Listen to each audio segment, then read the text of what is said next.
प्रजासत्ताक दिन हा तर खूप उत्साहाचा दिवस आहे आणि या उत्साहाच्या दिवसामध्ये आम्ही पूर्ण शाळा सजवलेली आहे. जसं की आपण नेहमी घरी दिवाळीला दुसरे कुठले सण असले तर आपण शाळा सजवतो, पण शाळा घर सजवत असताना आपण उत्सव म्हणजे दिवाळीचाच बघतो. पण शाळा सजवत असताना 26 जानेवारीचा जो उत्सव आहे तो शाळा सजवली जावी या उद्देशानं शाळेचा कोपरा आम्ही सजवण्याचा प्रयत्न केलेला आहे. तर मुलांनी खूप मदत केली, शिक्षकांनी, शिक्षिकेनी, सर्व शाळेने आम्हाला मदत केलेलीच आहे.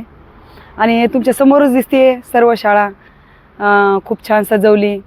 आणि त्याचबरोबर या 26 जानेवारीच्या निमित्ताने एक मुलांना छोटंसं वाचनालय या ठिकाणी आम्ही स्थापन केलेलं आहे. आणि वाचनालयाचं नाव आहे सावित्री ज्योतिबा फुले वाचनालय, जेणेकरून सावित्रीबाई आणि ज्योतिबा यांच्या आदर्श घेऊन विद्यार्थी पुढं एज्युकेशन शिकतील, शाळा शिकतील आणि शिकून त्यांचा आदर्श घेतील म्हणून या वाचनालयाला आम्ही त्यांचं नाव दिलेलं आहे.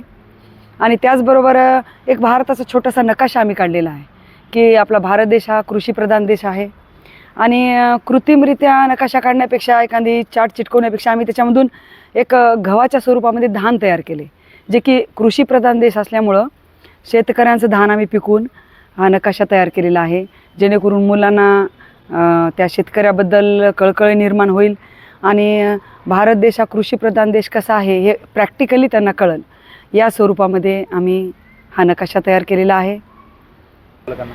पालकांना माझं एवढंच आव्हान आहे की इंग्लिश स्कूलमध्ये जे मुलं आहेत ते त्यांचा भरम असतो की इंग्लिश यायला पाहिजे, पण आज तुम्ही बघितलं तर बरेचसे एक 8 ते 9 विद्यार्थ्यांनी इंग्रजीमधून भाषणं केली.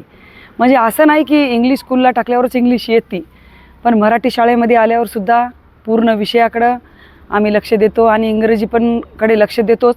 आणि माझं पालकांना असंच आव्हान आहे की सगळे अधिकारी जे आतापर्यंत झालेले आहेत ते या मातीमधूनच म्हणजेच या मराठी शाळेमधूनच झालेले आहेत. आणि पालकांना असे आव्हान करते की शाळेमध्ये जसं इंग्लिश स्कूल जसं आहे, बाहेरचं त्यांची शिस्त, त्यांना मिळाल्या योजना, परत त्यांना मिळाल्या सवलती, ह्या सगळ्या या जिल्हा परिषद शाळेमध्ये आम्ही उपलब्ध करून देऊ इच्छितो.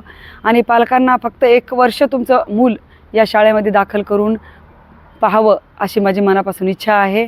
आणि पूर्ण शाळेचा स्टॉप, पूर्ण शिक्षक खूप चांगल्या प्रकारे विद्यार्थ्यांना शिकवतात. आणि पहिलीपासून आज एक शेमी पण आलेला आहे पहिलीपासून. तर मला वाटतं की पालकांनी थोडं आपल्या मराठी शाळेकडे पण लक्ष देऊन विद्यार्थ्यांना या शाळेमध्ये दाखल करावं. 26 जानेवारी निमित्त सांस्कृतिक कार्यक्रमाचं आयोजन ग्रामपंचायत नेहमीप्रमाणे करतच असतात. त्यांनी तसं आम्हाला म्हणजे सांगितलेलं आहे, तारीख वगैरे दिली नाही, पण 26 जानेवारीचं नियोजन तुम्ही असू द्या मॅडम, विद्यार्थ्यांना नृत्य वगैरे शिकवा आणि नाटिका वगैरे सादर करा असं त्यांनी आम्हाला कळवलेलं आहे. आता त्या ठिकाणी होईल आपला कार्यक्रम.